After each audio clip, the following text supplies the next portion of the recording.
Hello again. So we're doing our rear brake pads today on the 2018 WRX. There's some good videos out there, but none that were quite as detailed as I wanted. So this is the old brake pad we took out of the rear passenger side of the 2018 WRX. This is what it's supposed to look like. It's a little bit thicker. Oh yeah, and then you can see the notch here in the middle. This one's just about down to the nub. This one's super deep valley. So obviously you want is the deep valley. Okay. So this is a torque wrench got from Harbor Freight. Relatively inexpensive, and Harbor Freight, I don't tend to trust their stuff because I mean it's all made in China. But this has been a good little wrench so far. Works really well on the passenger side. So you take the little cuff here, hold that down, and then you can take your torque up to what you need it to be. I'm pulling it down as I turn. And in this case, if the tire person before you're working on your car did it correctly, it should be at 89 foot-pounds. So what I'm going to do is take it up to 90 foot-pounds to loosen it, obviously a little bit higher. And why use the torque wrench? Because it's got this big old handle, you can get a lot of leverage. It's really seemed to help. Obviously, I'm sure folks have a different way of doing it that works for them, but this works for me. So still going up to 90, that's a long turn. Okay, so that's about 90. Yeah, it clicks into place, which is pretty cool. What other people don't tell you too, that I found online anyway, the lugs on 2018 WRX, at least OEM lugs, probably a 19 millimeter. Somewhat hard to find in stores, but it does exist if you look long enough. Anyway, 19 millimeter on the lugs. And I have a little bit different situation because I have a anti-theft lug on there with a special star shape, which I'll show you that too. So if you have that, this might help you too. Anyway, come over here to the wheels. Notice it's still on the ground. I haven't jacked anything up yet. Now, if you're like me, you were raised not knowing anything about anything, you want to make sure that this is going in the loosen direction. I got it right the first time. So, get that baby seated on there. Make sure it's seated flat. You'll notice the extension, that's key. If you don't use an extension, you'll do what I did first on the other side, which is ding your wheel, and you don't want to do that. So get the extension on there. And a good one. If you use a cheap one, you're going to break it, which I also did on the other side. So just give that baby a nice torque. Start that baby loosened up. And just like you tighten them, you're going to want to loosen them, I guess, in the star pattern. That just makes sense because that's how you tighten them. But you want to, they're going to take some torque, so don't be afraid to really wrench on that sucker. Again, I'm going down here, trying to get that star pattern. Let's see, that's a little awkward. There we go. Let me tell you, it feels like the tower guys put them on about 95, which is a little high. Good night, that's hard to turn. See, that one was easier. So, apparently those pneumatic guns just do whatever they want to do. Okay, so you get your basic lugs started. You'll see I have this fancy star deal here, which is there because someone tried to steal my wheels one time, and screw those guys. Now, with this guy, you don't want to just put on there and start wrenching. You want to seat it on there and make sure it's not moving on you. That way you'll know that the little star pattern or squiggly matched up with what you're working with. And this one, this will probably be different, but this one requires a 21 millimeter socket on the same 3/8 extension. And so the 3/8 extension, 21 millimeter, fits over the entire thing like this. And you just loosen it the same way you did before. Yep.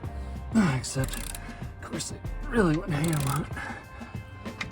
So just get that baby started off. Oh, look at that. You're gonna have to go over all of these at least a few times to actually get them out. Because as you loosen one, another one tightens up. That's all part of it.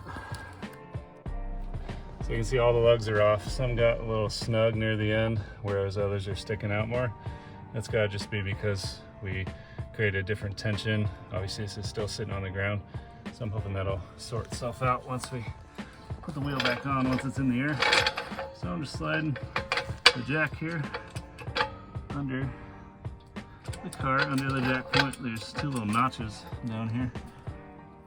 Most every single car has these. They're just a little notch that goes like this. So you bring your jack up under there.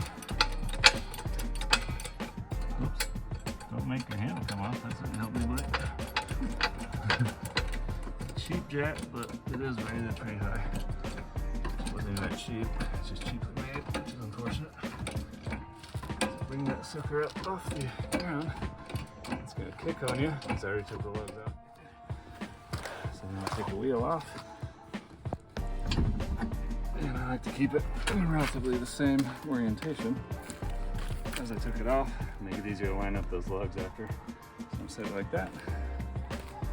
Obviously you can see the wheel in the air there. Now I keep taking it up a bit. Just get a little more working room. Jack making some noise there.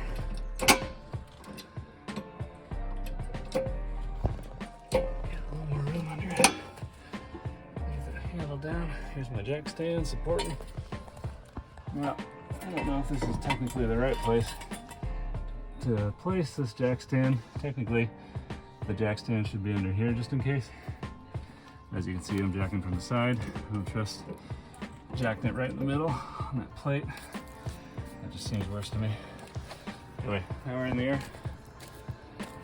And you can see this is the caliper here going over the rotor. Now you want to keep your pads from going all the way down to nothing, because then they'll warp this and then you have to replace this whole thing. That's a whole nother headache. So here we are with the rotor. Now what you want is a 14mm ratchet. Just a simple little wrench right in here.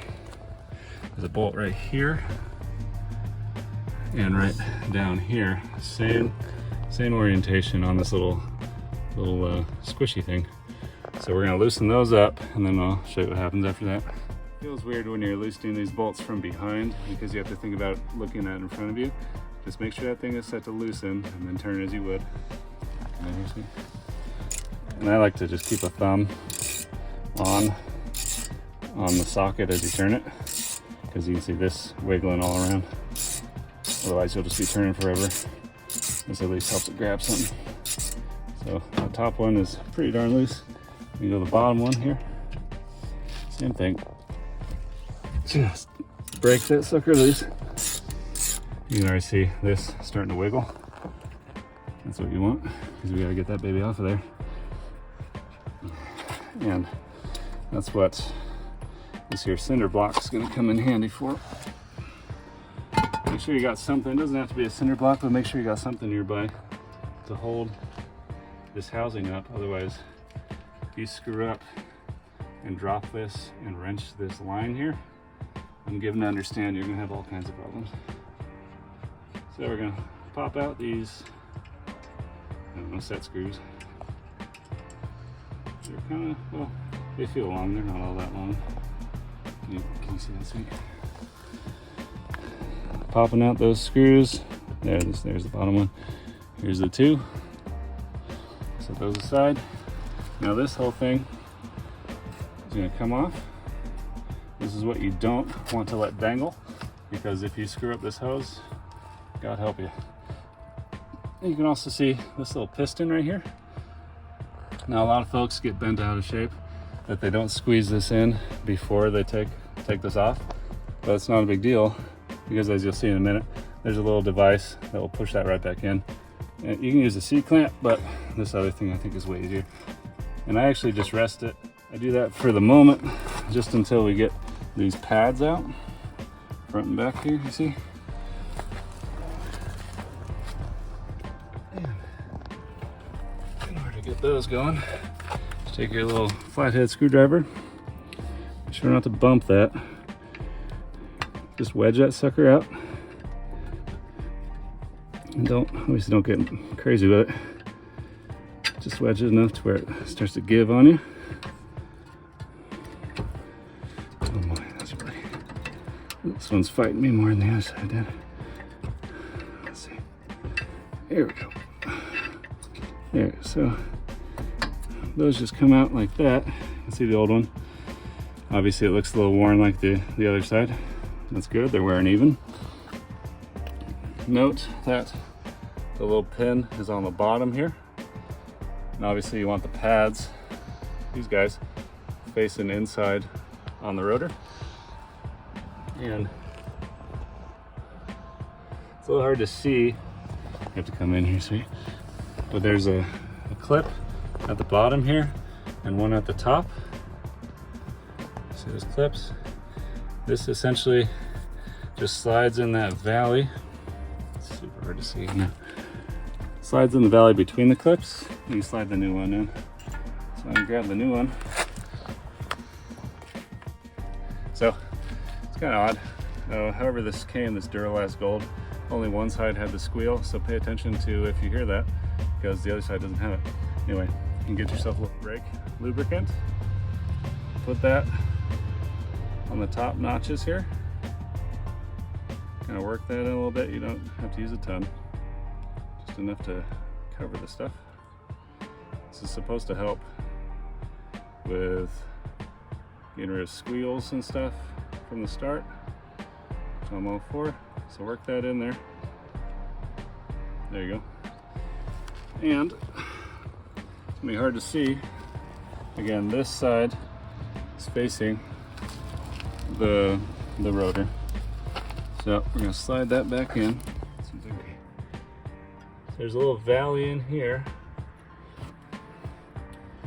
that you need to line up that bottom notch with and work it around so it seats for you. Would be ideal. Oh, there it is. It's so subtle. We'll show them on the front. It's hard to see, of course, that's behind, but as you can see, don't be weirded out by a little wiggle, because this is stock. This is how this one was in here, and if you just take your hand to it, it does this. So literally all this metal thing does, top and bottom, just holds it kind of snug, and this will come over the top and hold the whole thing in, so don't be too concerned, I'd say. So we're gonna work this top guy out of here. Again, so I wiggled it first, but to get over the last hump, you need a little leverage, the screwdriver. And again, pay attention to that orientation. So this is top, bottom. We're gonna set that down right here. Our trusty cinder block. A little bit of lubricant. Top. Bottom. It's gonna get gooey. Probably should grab the towel. So see it in the bottom there, in that little valley? Tabs match. Again, do this on the back where you can't see it. You can see it if you stick your head in there, but it's a little hard to film. So this sucker is fighting a little bit. There we go. You just gotta push that clip back, and there you have pretty good contact all around. Let's make sure they're snuggish. So here's the old nasty pads we took out, sitting on the center block. We have our new ones seated. Just a little wiggle, not a big deal. It's just how they were when we took the old ones out. Now, this thing is pretty cool. It's called a spreader. I'm sure you can see that. This essentially, I'll show you. So I'm gonna move these old pads off the block here. This is why we had the block. Take this over here. Except this one's shorter, and that's interesting. It's a little shorter than the other side, which is odd, but this fin is gonna rest just right there. First, I gotta take it in.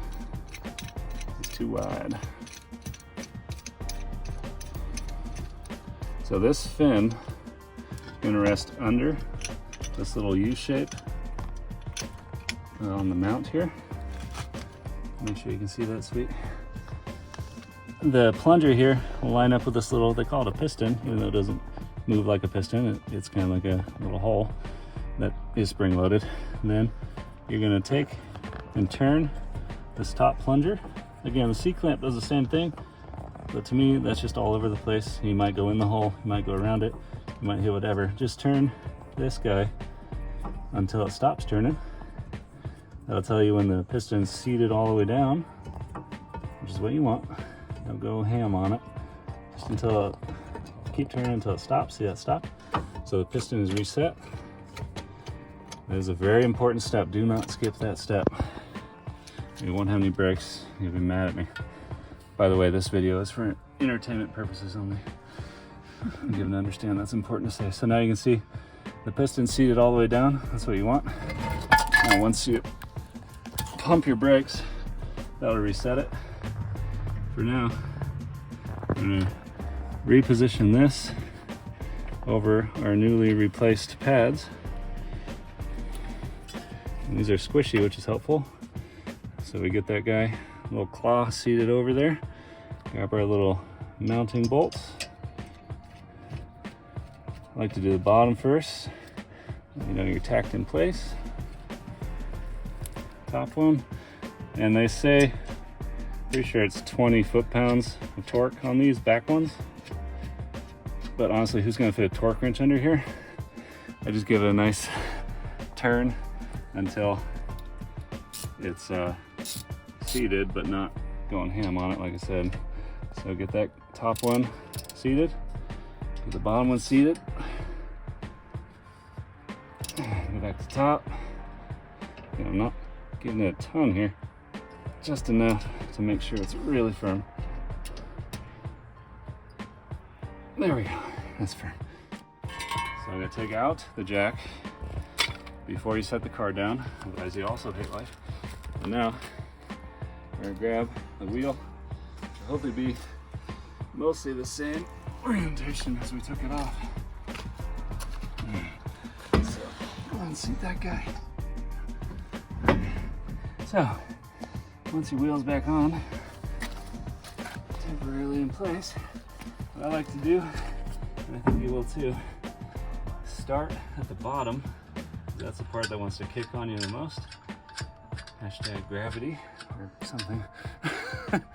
Whatever it is that makes the bottom want to kick up because the top is anchored and the bottom is not.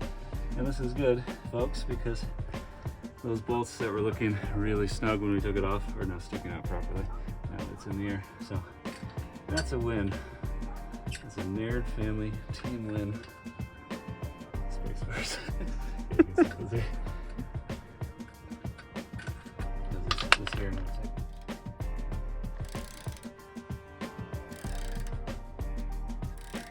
So start up here, I'm gonna do a star pattern. So I'll come up here to funky nut next, back over to here, then across to there. And you want to start at 30 pounds each nut. 30 pounds all the way around the star. So it clicks at you, that's the torque wrench. And then take it up to 60, there's your click. And there's 60. Small jump from 30 to 60 once they're already at 30. So we go in here, we're gonna go here.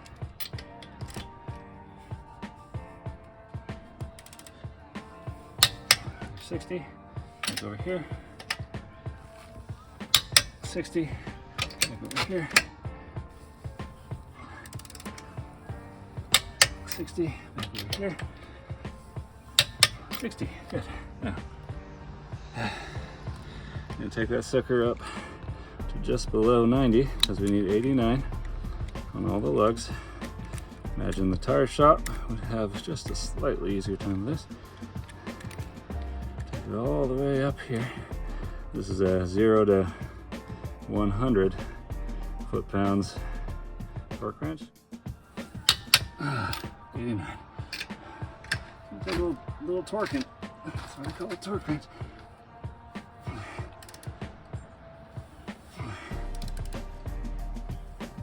These are good to go.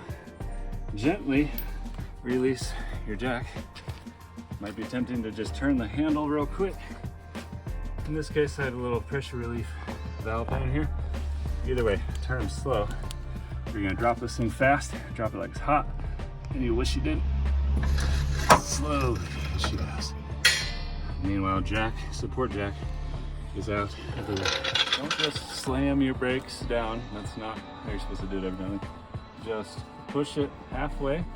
It'll feel really weak at first. Keep pushing halfway, 3, 4, 5, yeah, about 6, 7 times. I start to notice it's really starting to grab. That's not the end of it. One video suggests that's all you need.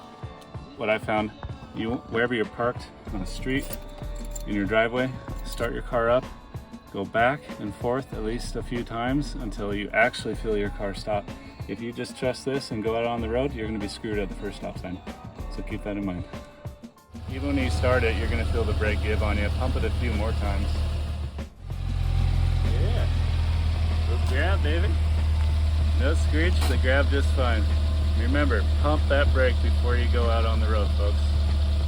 In case you're wondering whether or not to use an extension from that cheap little kit you got at Christmas, don't do that. This will happen. It will fail on you right as you're torquing your lug nut back on. That's the first time I broke a tool. It's pretty awesome. Thanks, dude.